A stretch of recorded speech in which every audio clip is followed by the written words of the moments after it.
Este foi o Som do Brasil de hoje, na manhã da Universitária. Cássio Show aqui na apresentação. Até o próximo programa. Tchau.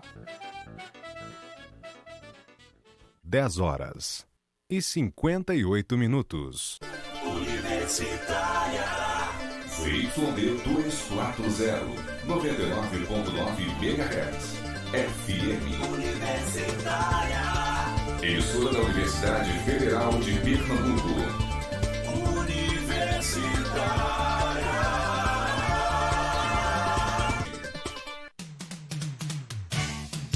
Neste sábado, 10 da manhã, Simetria.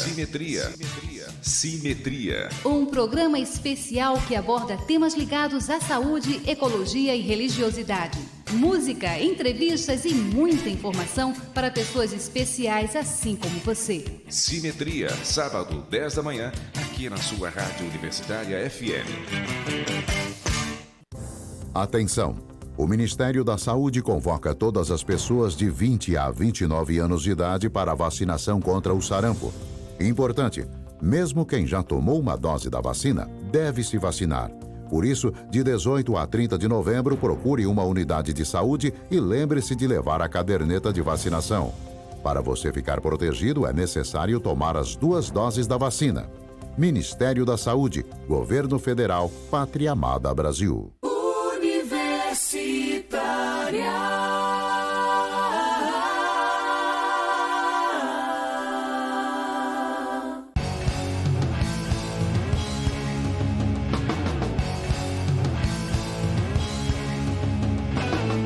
Programa Fora da Curva, jornalismo, crítica e diversidade. Olá, ouvinte das rádios universitárias 99.9 FM e da Universitária Paulo Freire 820 AM. Começa agora mais uma edição ao vivo do programa Fora da Curva. Eu sou Paula Reis, jornalista e professora do Departamento de Comunicação Social da UFPE. O programa também está sendo transmitido pelo Facebook, com imagens aqui do estúdio no Recife, em nossa página Programa Fora da Curva. A Câmara dos Deputados aprovou ontem a medida provisória 890 de 2019 do governo Bolsonaro. Por esta medida, o governo está modificando o modo de funcionamento da atenção básica à saúde, principalmente em termos de financiamento, de alocação das equipes de saúde da família e do modelo de cuidado da população, incluindo o programa Médicos pelo Brasil. Com isso, todos os municípios devem realizar um cadastro de cada cidadão e os recursos só serão repassados em função deste cadastro. Nesse novo sistema do governo, o financiamento à saúde vai diminuir. Por isso, o programa de hoje pergunta: vai ficar mais difícil o acesso à saúde? Para responder essa questão, estamos recebendo a terapeuta ocupacional, mestranda em Direitos Humanos na UFPE, conselheira nacional da Associação Brasileira de Terapeutas Ocupacionais e coordenadora da Câmara Técnica de Atenção Básica do Conselho Nacional de Saúde, Priscila Viegas. Olá, Priscila, bom dia, seja bem-vinda. Bom dia, obrigada. Também estamos recebendo a professora do Departamento de Medicina Social da UFPE e líder do Grupo de Pesquisa em Economia Política da Saúde, Adriana Falangola. Bom dia, Adriana, seja bem-vinda. Bom dia a todos os ouvintes. É um prazer estar aqui mais uma vez. Obrigada pela presença.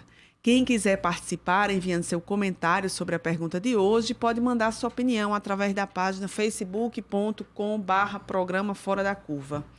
Acho que a gente poderia começar explicando o que é a atenção básica e como ela funciona, porque isso é uma construção histórica, né, do Brasil, com a participação da sociedade, inclusive. Adriana?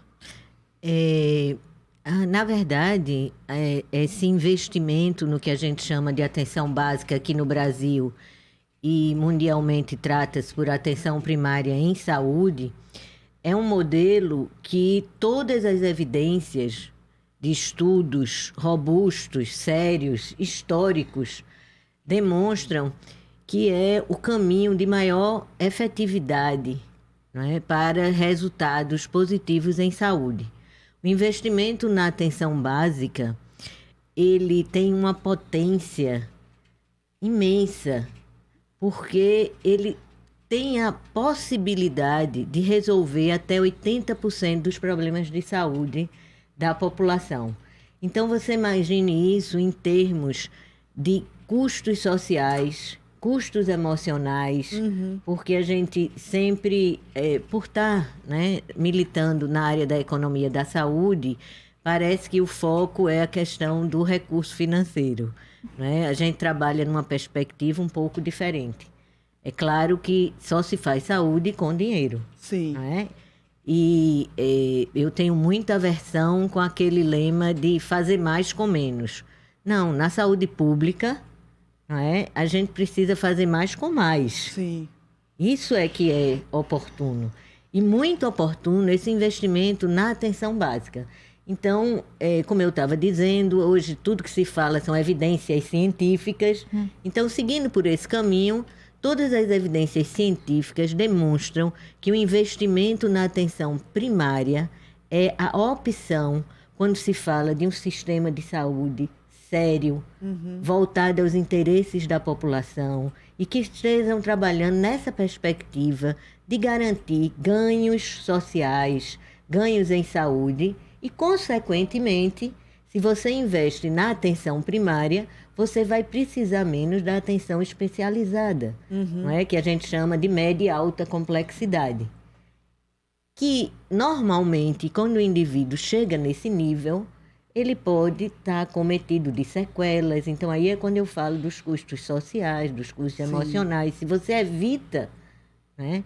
Então, isso já é senso comum, já é dado. A própria Organização Mundial de Saúde recomenda que se faça investimentos na atenção primária em saúde.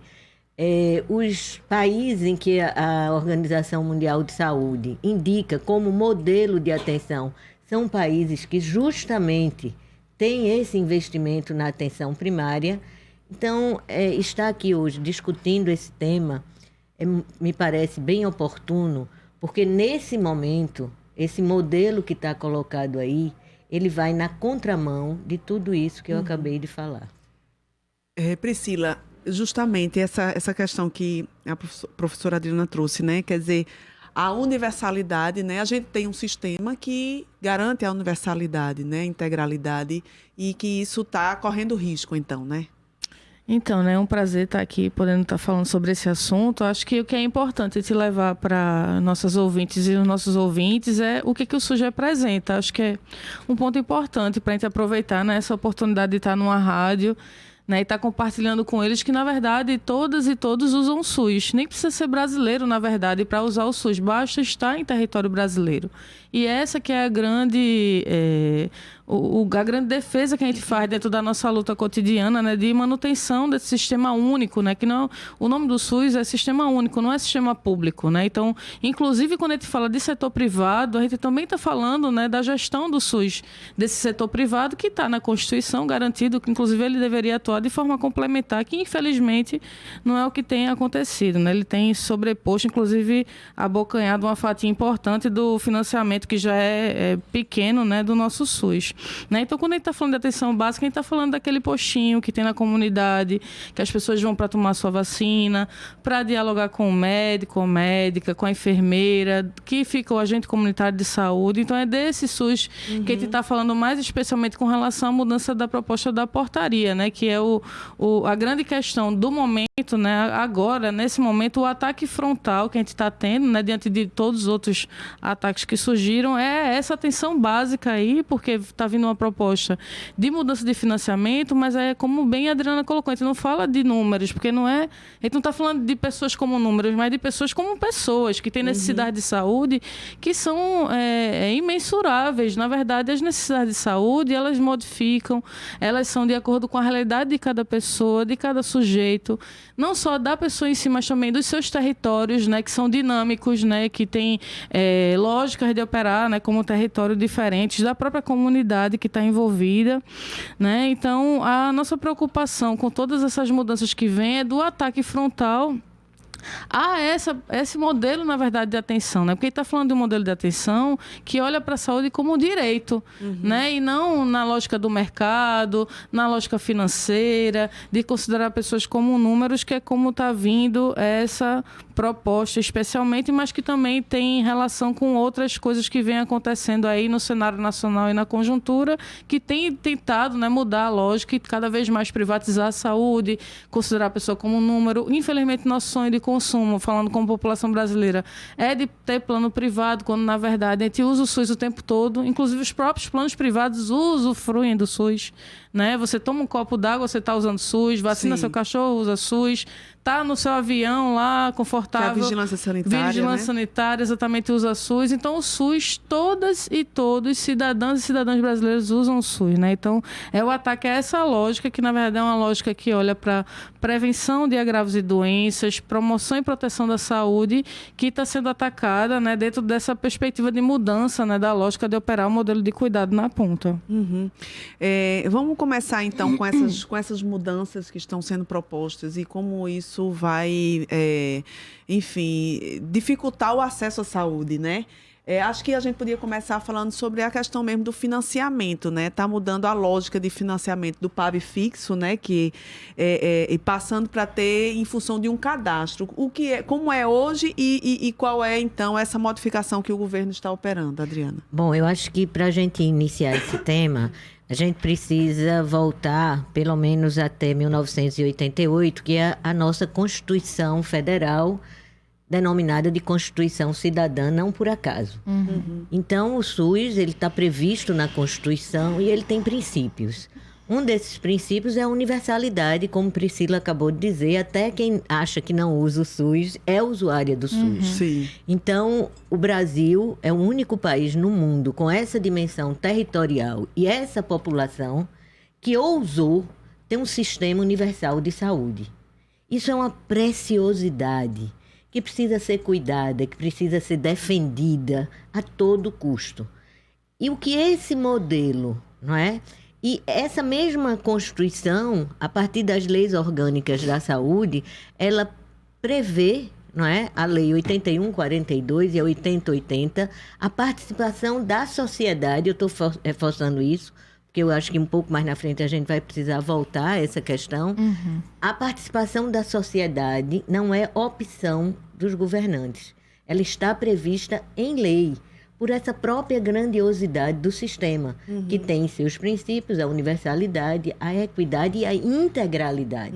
Então, nesse programa, a gente vai conversar sobre uma parte, não é, dessa grandiosidade do sistema, importantíssima, que é a atenção primária.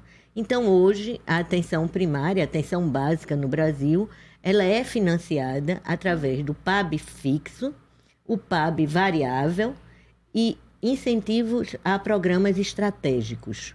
Então, o PAB fixo é o único linha de financiamento do SUS que, de fato, respeita o princípio da universalidade. É o único. E veja, é este único que está sendo atacado agora. Então, hoje, todo município recebe entre R$23 e R$28 por habitante, então é população. Sim, ou porque seja, o SUS é universal, da cobertura da população. Porque o SUS é universal. E a atenção primária, a atenção básica, ela é focada, além do atendimento individual, em ações coletivas. E esse recurso é exatamente para dar conta dessas ações coletivas, de vigilância sanitária, de vigilância epidemiológica, de educação em saúde. Então, veja, é um valor que, historicamente, a gente luta, porque ele é muito baixo, porque imagine, R$28 por habitante ano. Você divide isso por dia, você vai ter município que tem menos de R$1. Mas esse era o único linha de financiamento, de fato, que respeita o princípio da universalidade. Então, é esta linha de financiamento que está sendo modificada, ou seja, a única que respeita a universalidade. Essa está sendo substituída pelo cadastro? Pelo cadastro, que tem um detalhe. O cadastro não é o cadastro da população, como está aí circulando, né? É uma nota, corra, faça seu cartão SUS. Não é ter o cartão SUS. É você estar cadastrado em uma unidade básica de saúde. Só que, olha o detalhe, hoje a cobertura nacional dessas unidades básicas de saúde não chega a 40% da população. Então, nem que você corra, Sim, não vai adiantar correr. sim. Por quê? A não ser que você corra e atropele Não os existe seus uma irmãos, estrutura, os né? seus... Não existe. Uma estrutura Então, para cadastrar toda a população. Falácia. É uma falácia. Fazer o cartão SUS é uma coisa, é universal. Porém, esse financiamento é da atenção básica. Você tem que estar cadastrado em uma unidade básica de saúde. Por exemplo, vamos tomar o exemplo de Recife. Sim. Recife hoje tem uma cobertura de 50%. Então, 50% está dentro. E os outros 50%? Ou seja, cai 50% o recurso praticamente. Isso. Na prática é isso. Isso. Ou seja, é uma forma já de a exclusão tá já a partida. Então, você sai de um sistema, não é, de cidadania para uma lógica de exclusão. Sim. E aí você fere frontalmente o princípio constitucional da universalidade. Então, eu defendo que há, inclusive, uma ilegalidade nesta portaria. Total. Ela é ilegal, porque ela É fere inconstitucional. frontalmente um princípio constitucional da universalidade que era garantido via financiamento pelo PAB fixo. Porque, como eu lhe disse, é um per capita populacional. Porque a atenção primária em saúde, ela é muito além do atendimento individual. Quando eu faço o cadastro, eu estou cadastrando o indivíduo. E a atenção primária, ela, como eu disse, ela tem essa potência do atendimento individual, mas ela é muito ações coletivas. Sim. E aí eu pergunto, onde ficarão essas ações? Sim. Que dizem respeito a todos os indivíduos que estão no território brasileiro. Inclusive, há uma perda assim, direta nas equipes de saúde da família, né? Pois é, Com porque essa mudança do financiamento. O né? modelo no Brasil de atenção primária, ele parte das unidades do saúde da família. Então, é lá o locus prioritário, né? É onde se executam as ações de atenção básica de saúde. Priscila, como é que você, Então, o que é que você acrescenta aí nessa questão de que muda, né? E vai explicando aí o aumento da dificuldade do acesso às Então, pessoas. porque se a gente pensar, né, nesse sentido do que a Adriana já bem colocou aí, como não tem mais o PAB fixo, né, e além das modificações, né, dessa captação aí por pessoa, por indivíduo, né, rompendo com uma lógica de um vínculo que existia, né, entre o território e a unidade e a própria população, a gente tem que fazer também um resgate de coisas que se antecederam, né, essa proposta do financiamento, como, por exemplo, a proposta da carteira de serviços, que representa bem aí qual é o fim do túnel aí da história, né, do que eles estão querendo alcançar dentro dessa lógica da privatização da saúde como um todo, que já é uma busca constante, né, desse governo, né, com relação ao que ele entende, né, que é promoção de saúde, né. Então, algumas coisas que são problemáticas, por exemplo, o NASF, né, que é o núcleo que agora tem nome de Núcleo Ampliado de Saúde da Família, mas que era núcleo de apoio, até a mudança da nomenclatura já dá alguns indícios para a gente, inclusive de uma sinalização de uma possível extinção, né, porque se ele deixa de ser de apoio, é ampliado, ele pode sair do circuito, né. Então, o Núcleo Ampliado de Saúde da Família, por exemplo, não vai ter mais recurso específico, né? E o que é o NASF dentro da atenção básica, né?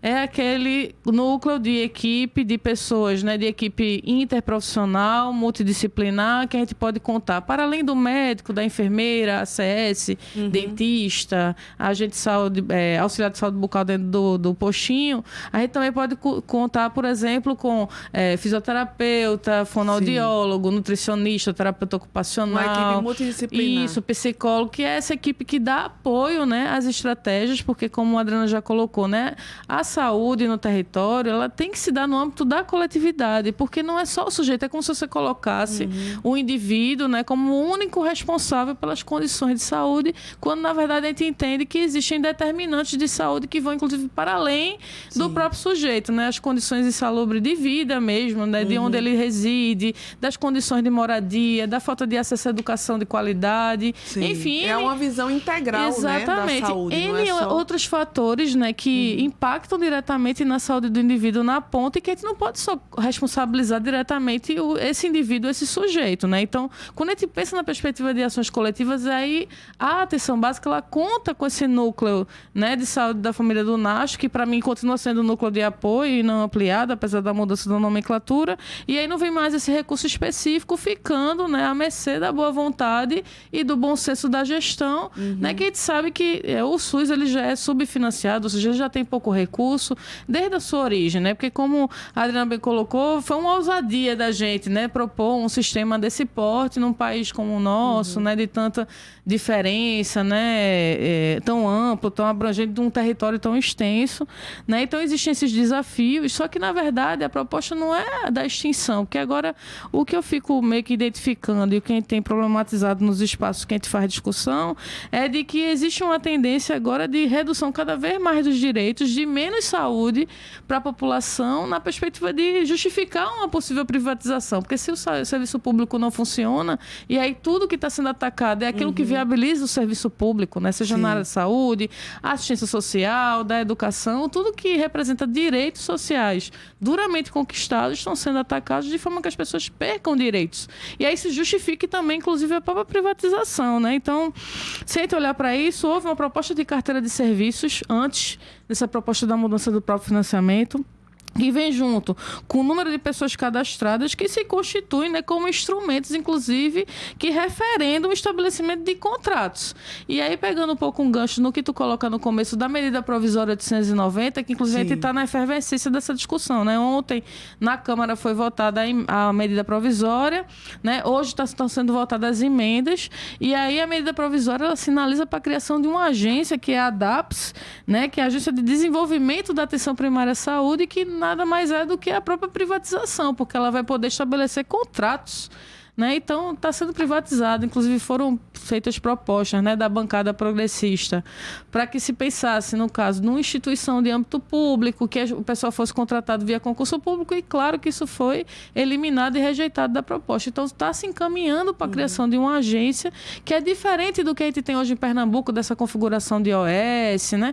Porque ela vai superar, inclusive, a própria gestão da atenção primária, porque ela vai poder estar estabelecendo contrato direto e privatizando a própria atenção básica. Então, olhar para as pessoas como se elas fossem mercadoria, não mais a saúde na perspectiva do direito, que é aquilo que a gente defende. Então, são N questões, além da própria emenda constitucional 95, que também é uma coisa que veio ainda mais para trás, né? Ainda aquela do teto dos gastos na saúde. Isso, que ela e na educação. congelou os investimentos, né, em políticas sociais por 20 anos e já tem perdas aí, né, imensuráveis para o próprio Sistema Único de Saúde. A extinção recentemente do DPVAT, né, Sim, que também perda de bilhões para o próprio SUS, porque quase metade do valor arrecadado do DPVAT, ele ia para... O DPVAT já era 4, alguma coisa, bilhões, e metade desse valor ia para o SUS. Exatamente. Ia, né? Ia, né? Porque agora com a extinção, a partir de janeiro de 2020, acaba esse dinheiro, né? Então, como é que fica a assistência a essas pessoas, né? Sofrem de acidente, né? E aí, dentro de operar numa outra lógica, inclusive o que foi dito por um dos ministros desse governo aí, é de que as pessoas podem estar adquirindo seguros privados, né? Para poder cobrir a falta do próprio DPVAT. Está aí nas mídias para quem quiser resgatar a fala, né? Então, existem questões muito problemáticas que a gente tem que olhar para trás para poder entender como é que se combina, né? E que se impacta diretamente na mudança da proposta do modelo de cuidado. Não é mais olhar para a comunidade, para o território. A própria carteira de serviços, ela não cita território nem controle social em momento nenhum. A proposta da carteira de serviços, isso é extremamente problemático, porque significa que não quer a participação da sociedade, que é garantia constitucional das políticas públicas. A sociedade tem lá garantido constitucionalmente que ela tem que participar da deliberação política, e isso aí está sendo cortado. Quer dizer, Adriana, a gente está vendo uma precarização, não é, de todo o sistema único de saúde, né, especialmente da atenção básica, e as pessoas vão ficar de fora e vamos dizer,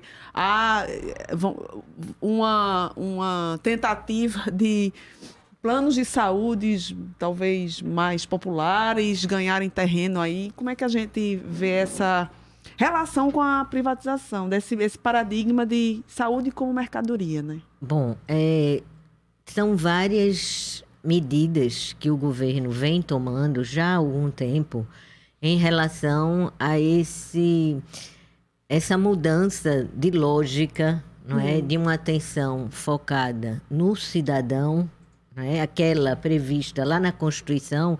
E eu gostaria só de fazer uma ressalva, porque a gente, quando a gente fala que o SUS é uma ousadia, é num sentido da coragem para fazer, não é? E também dizer que não foi uma irresponsabilidade a criação do SUS, porque quando ele foi pensado com a garantia de financiamento. Sim. Só que a partir do seu nascedouro, ele foi sofrendo vários e vários golpes que levou a uma situação de desfinanciamento. Né? A gente vivia uma situação de subfinanciamento e com a emenda constitucional 95, que limita o teto de gasto primário. O que é gasto primário? É saúde, é educação, é segurança. Imagine, nenhum outro país no mundo cometeu esse suicídio de congelar por 20 anos o gasto com essas áreas prioritárias,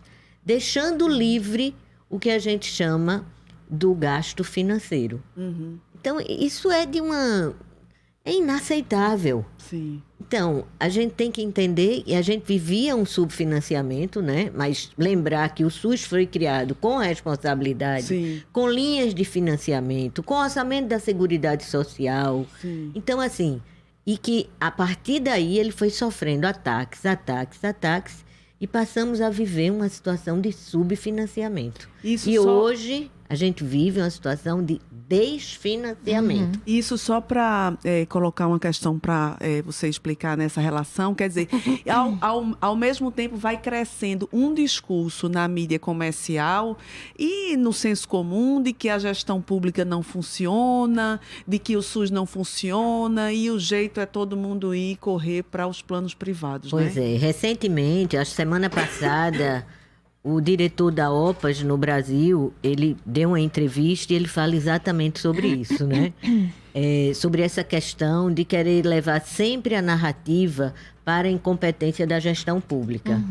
Pois eu levo a narrativa exatamente para o lado contrário. Justo. O que nós fazemos no SUS com R$1, o setor privado só consegue fazer com 20. Isso. Então, quem é competente?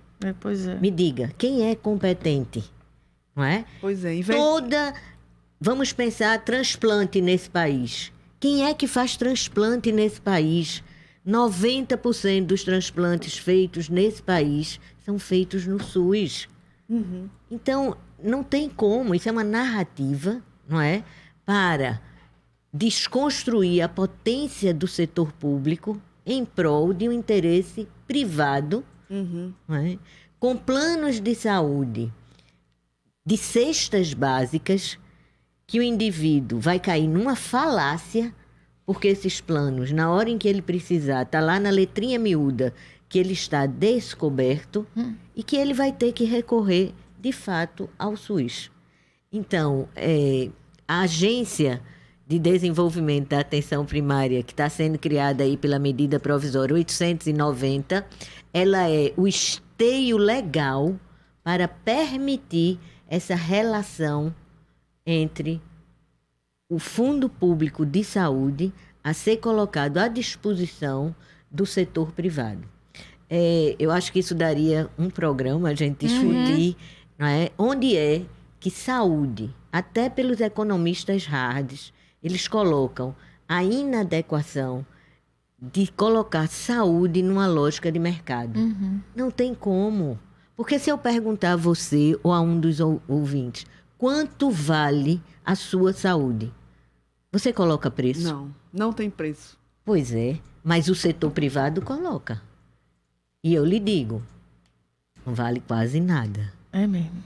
E para o SUS, quanto vale a sua saúde? Vale a sua necessidade. Veja, então de saída, essa é a grande diferença entre um setor público de saúde e um setor privado. Por que será que o povo no Reino Unido quando faz uma Olimpíada, na sua abertura, coloca a apresentação do seu SUS. Porque eles entendem que aquilo é patrimônio.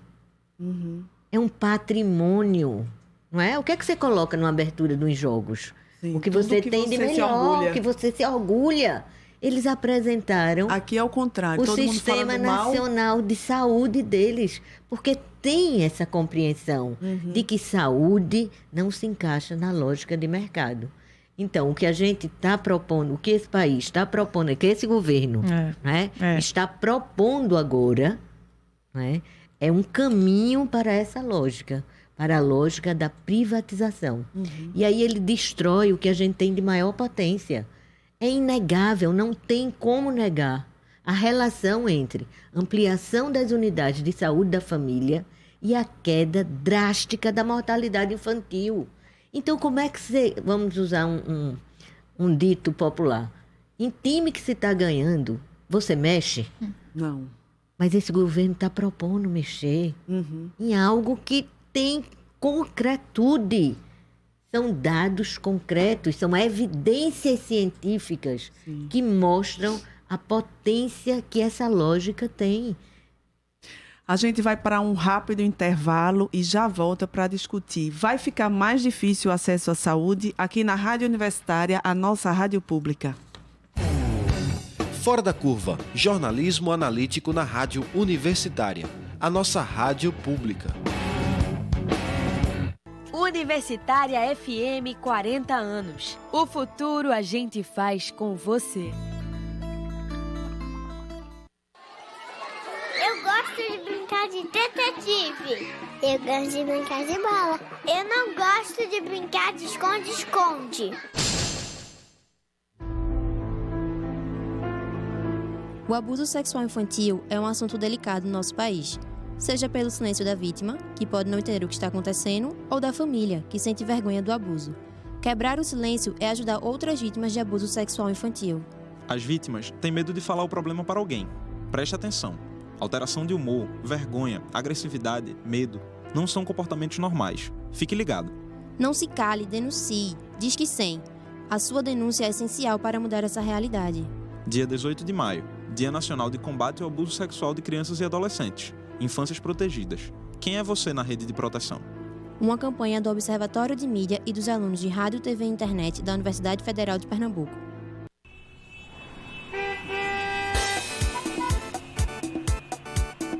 Atenção! Em 2 quilômetros, acesse a via local.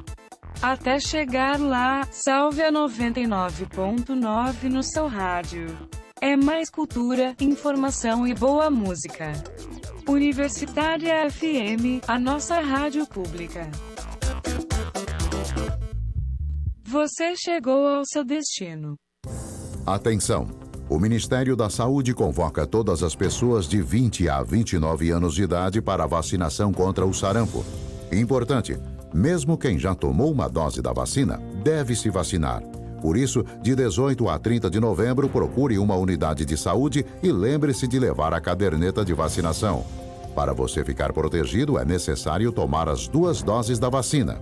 Ministério da Saúde, Governo Federal, Pátria Amada Brasil. Todo sábado às 19 horas. Programa Na Agulha, com Marco Delata e Rodrigo Pires. Trazendo o chiado do vinil, em pérolas garimpadas, diretamente na discoteca da Rádio Universitária, 99.9 FM. Embarque nesse trem azul, e curta essa paisagem insonora.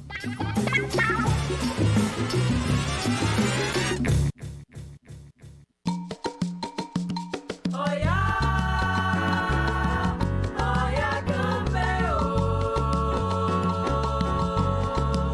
40 programas e muita música. Reggae, jazz, maracatu, hip hop, afoxé, samba, blues, salsa, capoeira e mais. Música como discurso filosófico e político. Modos de cantar e contar de si. Esta é a série de Boca a Ouvido, Música da Diáspora Africana em Pernambuco, que estreia aqui na Universitária FM no dia 9 de dezembro e segue no ar de segunda a sexta, das 6h30 às 7 da noite. Vem ouvir o que músicos, pesquisadores pesquisadores, produtores, poetas e o povo nas ruas têm a dizer sobre essa música feita, tocada, produzida aqui em Pernambuco a partir da diáspora africana. Marque aí, dia 9 de dezembro, ajuste o relógio para as 6h30 da noite e perca não. De Boca a Ouvido, Música da Diáspora Africana em Pernambuco é uma série de 40 programas realizada pela ONG Alsuba Comunicação e Educação, com incentivo do Funcultura e o apoio da Rádio Universitária FM.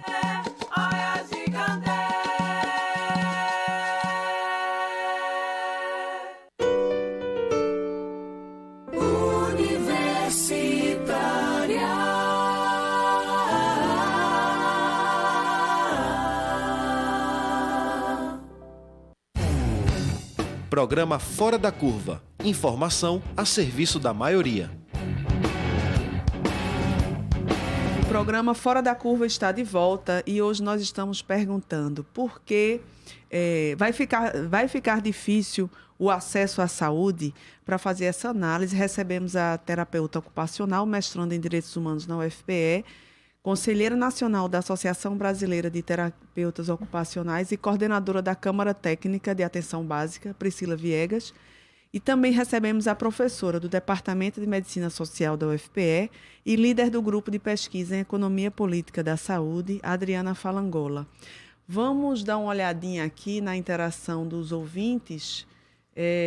Tem um comentário aqui de Edinaldo Franco Sarmento que diz: já é muito difícil, lamentável, eles não usam esse sistema. Tem também um comentário aqui do Adriano Bezerra, que diz: cada dia que passa está difícil ter acesso à saúde. Era para ter uma parceria público-privada.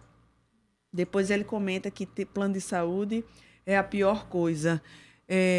Priscila, justamente essa questão da ADAPS, né, que é essa agência sendo criada aí nessa MP, né, que é essa agência de desenvolvimento da atenção básica à saúde, e ela tem justamente esses riscos de mercantilização. Inclusive, nem haverá participação no seu conselho de nenhum representante de usuário, nem do Conselho Nacional de Saúde, né? Então, como é que você pode explicar um pouco essa questão desses riscos dessa parceria público-privada?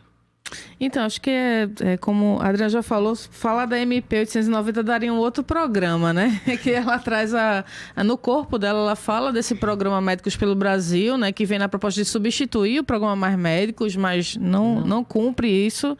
Muito pelo contrário, né? Ele acaba diminuindo ainda mais o acesso, porque ele olha por questões de pequeno porte de município, que concentra menor contingente de população, enfim. Aí realmente daria um outro programa para falar sobre isso, mas no seu corpo tem o cavalo de Troia, que a gente chama, né, que é a história da criação da agência da ADAPS, né, que ela vem nessa perspectiva do olhar privado, né, porque ela inclusive, ela supera a questão da gestão, por exemplo, como a gente tem aqui em Pernambuco através de OS, né? Porque a OS, ele vai lá, faz a gestão, né? Não é o modelo que a gente gostaria que tivesse, mas é o que Pernambuco adota fortemente, né? Porque, inclusive, atende uma quantidade menor de leitos, por exemplo, de hospital, que requer muito mais recurso do que hospitais de grande porte, que é totalmente público, né? Recurso 100% SUS, que tem muito menos recurso para dar conta do quantitativo que o privado daria, né? E aí, a Adriana já fez essa colocação, né, no bloco anterior.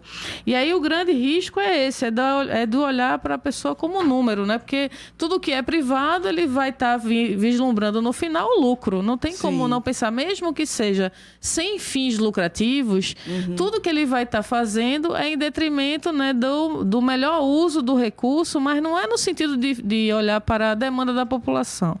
É do menor uso do recurso, literalmente, né, que é aquilo que a Adriana já até comentou no começo, né, que é fazer mais com menos, né? Quando a gente fala de saúde, né, não tem como mensurar o quanto vale a saúde de cada pessoa, né? E aí existem outros elementos, por exemplo, a quantidade de pessoas que ficam idosas, o aumento das doenças, né, crônico-degenerativas, o aumento aumento de casos de pessoas com hipertensão, diabetes, né? Então, existe um conjunto de elementos, a precarização da vida das pessoas, né? Porque com outras questões, como eu tinha até falado no bloco anterior, que eu vou citar agora, por exemplo, a contra-reforma trabalhista, que diminuiu os direitos, né, da população trabalhadora, da classe trabalhadora na ponta, né? Então, repercute numa maior precarização das relações de trabalho quando elas nem existem, né? Por exemplo, o grande exemplo, né, a foto que ficou famosa de uma mãe levando uma menina num baby bag de bicicleta emprestada, daquelas que você bota o cartão e pega na rua, né, que eu não vou falar de qual empresa para não fazer a propaganda,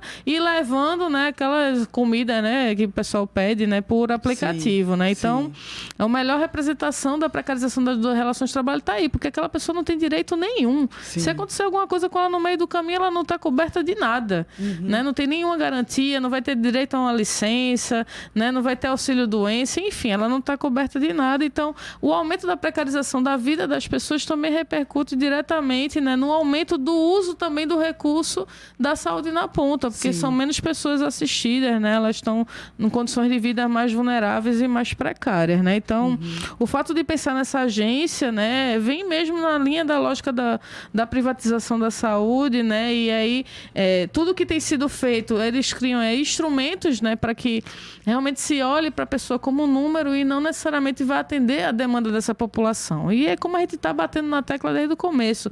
Não se faz saúde sem pensar no contexto de território, sem pensar em ação na coletividade, né? Como é que você vai só pensar num indivíduo, num sujeito, quando na verdade um conjunto de fatores ao redor dele é que impactam na sua saúde na ponta, né? Então, é a prova de que é uma perspectiva de um SUS pobre para gente extremamente pobre na ponta, porque se você piora a vida das pessoas, você oferece menos serviço, né? Elas morrem mais cedo. É uma política que a gente chama de política de genocídio mesmo, porque na ponta eles definem quem deve viver ou morrer e de que forma, né? E não é todas as pessoas, e também nem é todo tipo de pobre ainda por cima. Eles fazem um recorte de pobreza que é extremamente problemático, né? Então, é o ataque frontal à lógica da perspectiva da solidariedade, da dignidade da pessoa humana, que tem garantido na nossa Constituição, né? Que eles estão atacando frontalmente, né? Que é o direito de todas as pessoas a terem direitos.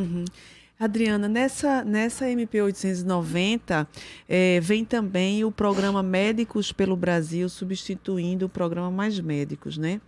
Esse programa vai resolver o problema de falta de médicos pelo Brasil afora? Veja bem, o Mais Médico, ele veio casado com essa lógica do SUS da Constituição. Sim. Não é? Então, o programa Mais Médico, ele colocou 18 mil médicos no campo da saúde, da atenção básica no Brasil. Não é? Majoritariamente, esses eram médicos cubanos, e Cuba, reconhecidamente, né, tem o melhor sistema de saúde no campo da atenção primária em saúde. Então, eram profissionais, em sua maioria, né, 18 mil profissionais, todos não eram cubanos, mas, como eu disse, majoritariamente, eram profissionais médicos, muitos com doutorado, né? A maioria com experiência de missões. Já era a terceira missão, né? Eles vieram em missão ao Brasil, que muita gente não entende isso, né? Eles estavam aqui em missão e tinham uma característica muito diferente desse programa que está sendo proposto agora, né? O programa Mais Médico, ele era para todos os municípios do Brasil, inclusive regiões metropolitanas, que tem uma complexidade de saúde imensa, né? Você tem as periferias com problemas gravíssimos, né? De violência, que repercutem fortemente na questão de saúde. Esse programa atual, ele é segmentado, porque ele não está previsto para todos os municípios do Brasil, ele não está previsto para as capitais, ele não está previsto para as regiões metropolitanas.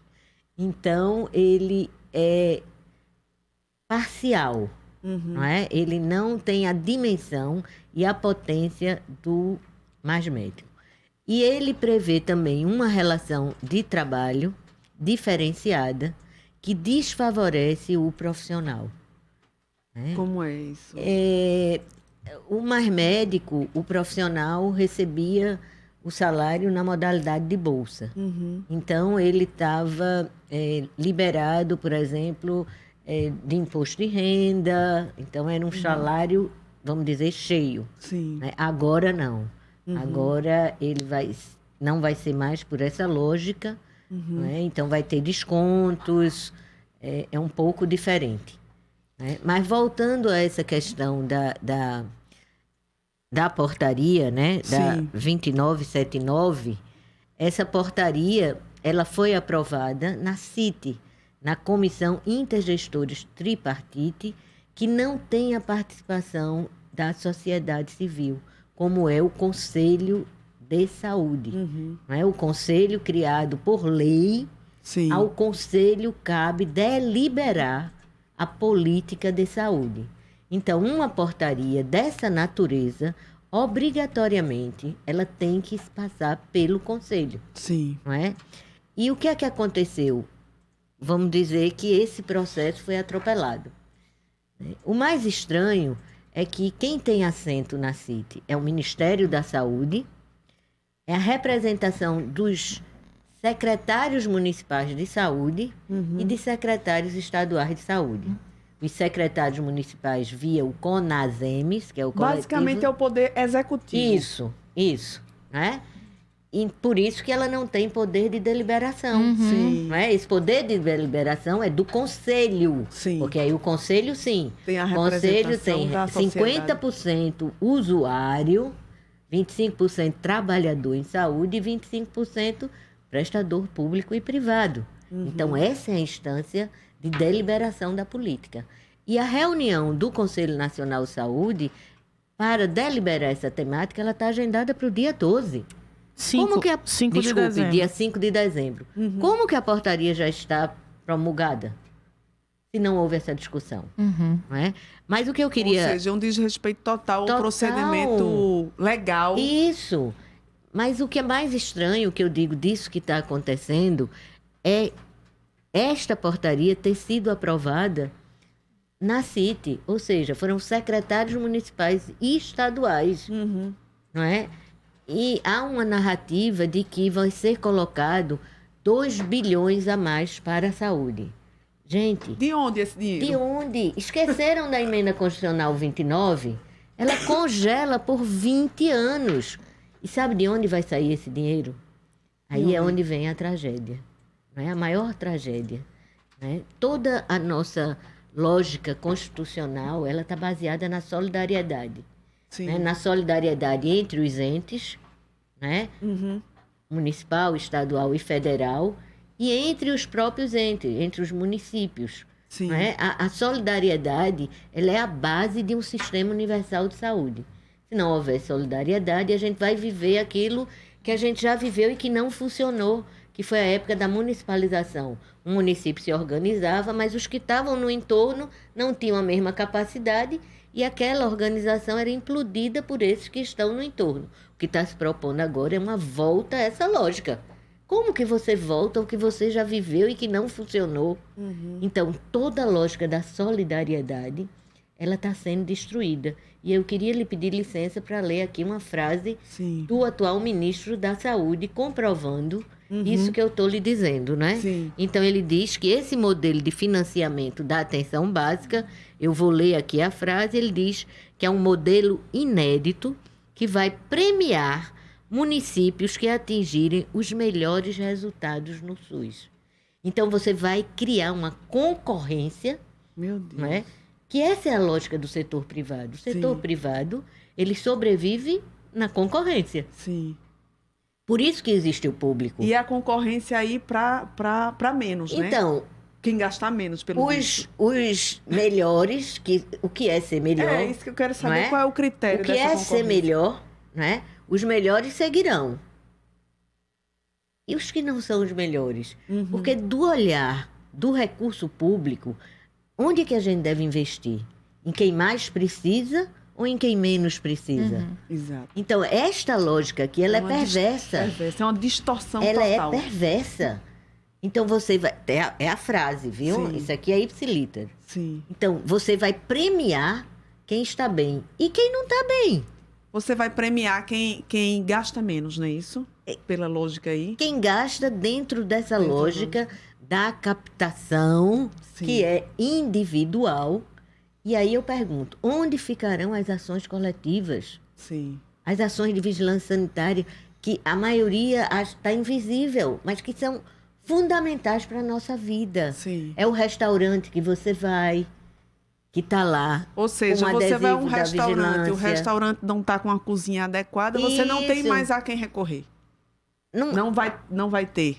Veja, é delicado dizer isso, Sim, como é delicado tanto, também dizer assim que acabou o NASF, né?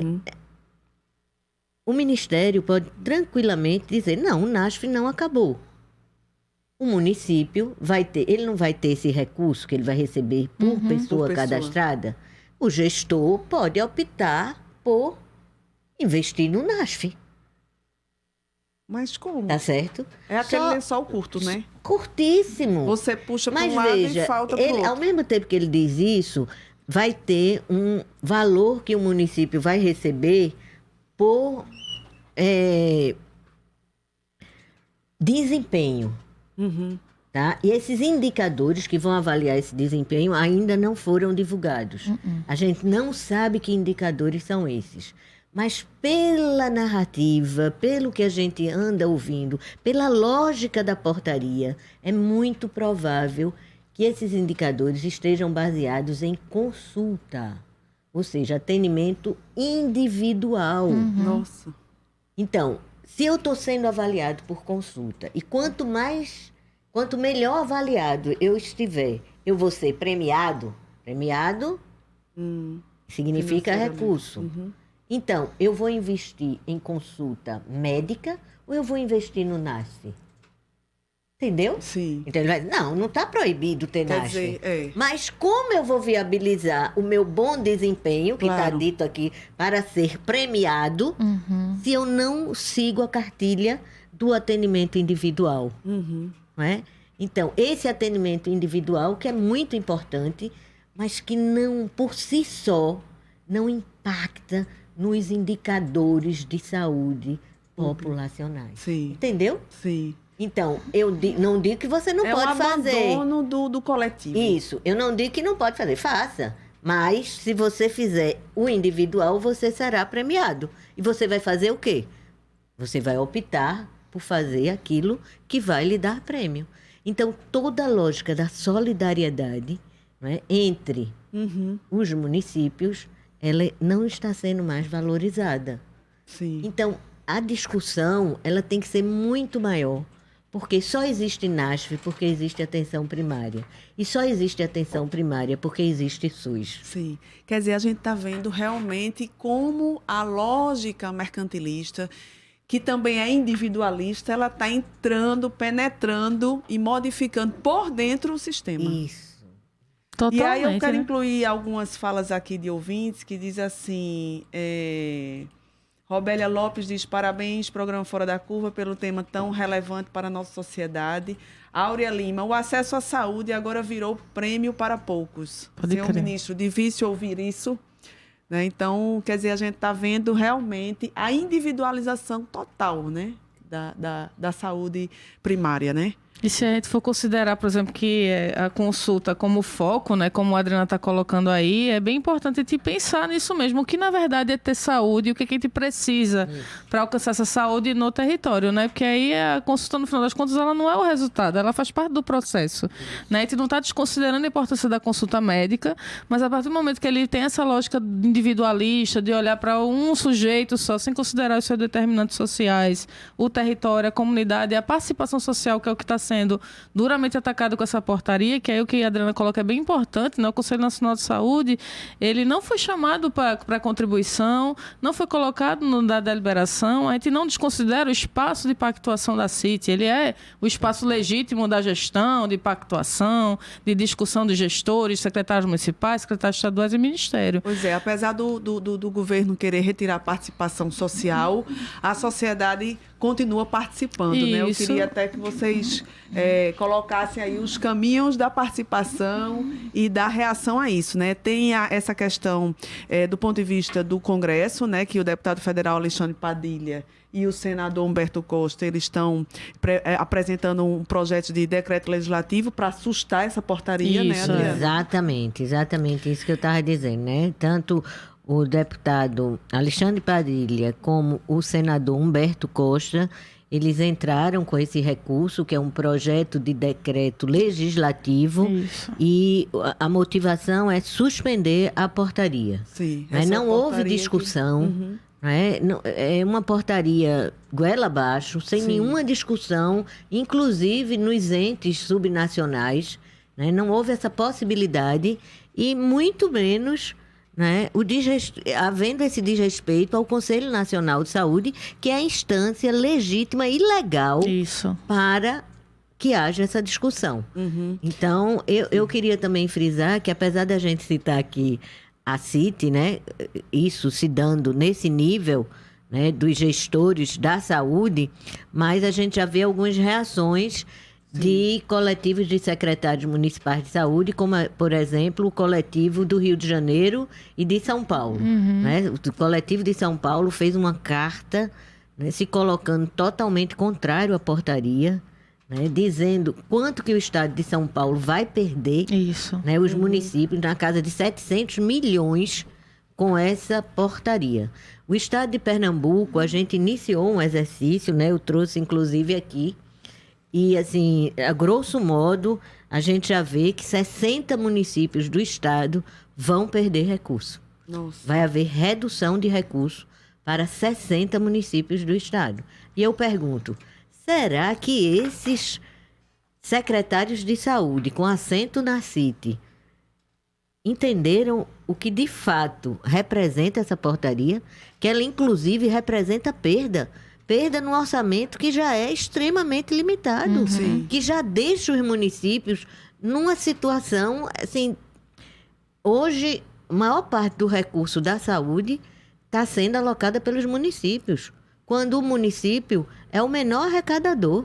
Pois é. Então, a União vem cada vez diminuindo mais sua participação, e os municípios, porque quem está ali, né, no dia a dia com o usuário, ampliando, cara a cara, né, e chegando num limite de insustentabilidade. Mas a gente tem uma agenda de mobilização, né, por conta disso aí. Rapidamente, e a gente está finalizando o programa, eu quero só colocar uma pergunta aqui de ouvinte para alguma das duas responder muito rapidamente, para ficar mais claro, e terminar com a agenda de mobilização. Bruno Mota pergunta, a vigilância sanitária está comprometida? Isso é uma porta aberta para circular livremente o agronegócio com seus legumes, carnes e verduras contaminados, cheio de veneno? Na verdade, esse governo já abriu as portas para a questão do agrotóxico desde sempre, né? Ele já liberou agrotóxico à vontade. E se a gente for pensar na perspectiva do desfinanciamento, claro que vai impactar todas as vigilâncias, né? A vigilância de saúde como um todo, epidemiológica, sanitária, porque vai ter menos recurso, né? Na mudança da lógica, né? De saúde do trabalhador. Né? Então, e aí, falando um pouquinho da agenda de mobilização, né? Como já foi falado, dia 5 de dezembro vai ter reunião do Pleno do Conselho. Quem está esperando o secretário da Atenção Primária à Saúde, o Erno, participar, né? Então isso é transmitido online na página do Conselho Nacional de Saúde, tem o Facebook e tem a própria página do Conselho, tá? Vai ter um fórum ampliado aqui, né, da atenção básica, dia 13 de dezembro, de 8 às 17, no auditório Jorge Lobo, lá na Universidade Federal de Pernambuco, também aberto, população aí, mobilização total para se fazer presente, a gente quer ver auditório lotado e todo mundo no chão. Vai ter audiência pública também na Assembleia Legislativa de Pernambuco, dia 18 de dezembro, às 10 horas da manhã, né? Amanhã tem o pleno do Conselho Municipal de Saúde de Recife, que fica na Rua dos Palmares, 239, em Santa Amaro, às 9 da manhã, e também a pauta vai ser a questão da portaria 2979, e o indicativo que a gente dá é de fazer discussão em todos os espaços, trabalhadores, trabalhadoras, movimentos sociais, juntar a população, discutir o que é a portaria, o que é que ela representa, que na verdade o que a gente está falando aqui é da mudança da lógica do modelo de atenção e cuidar da saúde. Sim, né? O financiamento, o financiamento é uma pontinha do iceberg aí, né, que está vindo para viabilizar essa mudança da lógica, que é a nossa grande defesa da saúde como direito e não como mercadoria, né? Bom, o programa de hoje vai ficando por aqui. Obrigada à terapeuta ocupacional, mestranda em Direitos Humanos na UFPE, conselheira nacional da Associação Brasileira de Terapeutas Ocupacionais e coordenadora da Câmara Técnica de Atenção Básica, Priscila Viegas. Muito obrigada, Priscila. Eu que agradeço, foi maravilhoso, né? Eu agradeço demais a oportunidade e essa contribuição de poder fazer aqui. Também agradeço a professora do Departamento de Medicina Social da UFPE e líder do Grupo de Pesquisa em Economia Política da Saúde, Adriana Falangola. Muito obrigada, Adriana. Eu que agradeço, né? Estar aqui nessa bancada é sempre um prazer, e dividir, né, a bancada com Priscila, que vem nessa militância, na defesa do SUS, e uma pessoa empoderada, capaz, e que para a gente é uma honra tê-la representando lá no Conselho Nacional de Saúde. Muito obrigada pela participação. Esse programa foi produzido por mim, Paula Reis, Guilherme Falcão e Antony Gabriel. Nas redes sociais, Guilherme Falcão e Larissa Evelyn. Trabalhos técnicos de Marco da Lata. Acompanhe o programa Fora da Curva nas nossas redes sociais. Tchau e até o próximo programa. O programa Fora da Curva é uma realização do Departamento de Comunicação Social, com o apoio do Departamento de Sociologia e do Núcleo de Rádio e TV Universitárias. Parceria com o Marco Zero Conteúdo, Centro das Mulheres do Cabo, SOS Corpo, Centro Sabiá, Terral Coletivo de Comunicação, Centro de Cultura Luiz Freire.